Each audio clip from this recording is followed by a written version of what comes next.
Oromoo fi Odaan wasimatu moo walimatu? Odaa fi muka kan maaltu gargar baasa akkuma mukkeen dameef jirmas baasamee iccitii isaa isin addaan baasa. Muka keessaa Oromoo Odaa maaltu jaalachiise jaalala kennee fi morma hidhachiisee alaabaa jiddullee isuma mul'ataa waan ani himuu deemu gariin hin hubata. Odaa fi Oromoo wal fakkeenya qabaa namu waan xiinxallu sammuu keessaa qabaa waan natti mul'ate dubbachuun dadhabu Oromoota hundaa akkanaa dhaqqabu. Oromoon lafatti yoom Odaa filate gaaddisa jalatti karooratu matee sirna wal bulchiinsaa gadalleen akkasii waa baay'eetu jira qalbiin na caqasi. Icciitii Odaatu namni marri hin beeku gaafa damee muran ofirratti hin eegu waa godhus dadhabu hundatu qaamayaa kanaafuu fakkeenya saba kennaa taya. Kanaaf muka keessaa Oromoon filatee alaabaa godhateef gubbatti qabee irra karoori sun akkamitti caphe. Nu Odaa dagannee dambii firoonfannee dambiin hidda murtus mukatti saaratti akkanatti naftu seenan nu gaafatti. Dambiin Odaa sobden na bulchiif gaafattee halkan takka bullaan hidda jabeeffattee achiin Odaan barii haa galtuuf gaafatee sirran jiru jetteen ani lafa jiraa dubbitu akkasii hubadhaa yaa fira.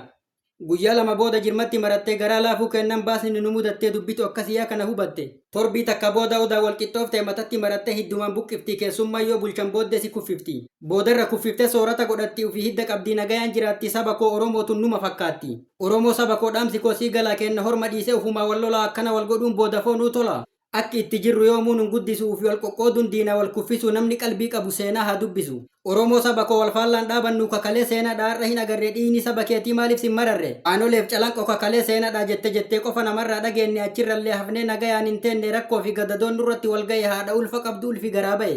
Hunduu wal qoqqoodee ufumaa wal nyaataa fuuldurri kenna kun gabrummaa fakkaataa ofii wal qoqqooduun diinaf nama cabsaa hadaraa saba koo tokkummaa magarsa. Asitti xumuree walitti dachaana yoo jiruun jiraatte eessa adda baana harka wal qabannee amma tokko taana. Ashama harka fuun ilmaan Oromoo hundi keessan bakkuma jirtanitti kabajaa fi jaalalli kiyya isin bira haa ga'u isiniin jecha.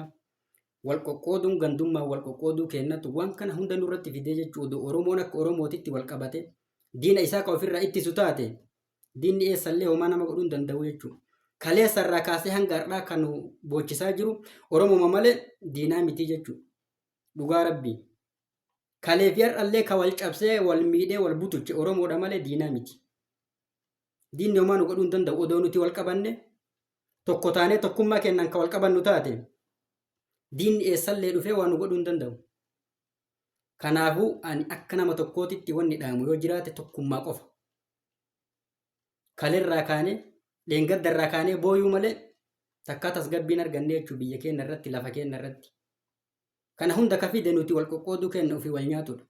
Beekan kennallee hiyyeessa boochisuu malee ka sila hayyuu jedhaniin illee gaddeebee hiyyeessa boochisuu malee wanni saba waa godhaa jiru hin jiru jechuudha.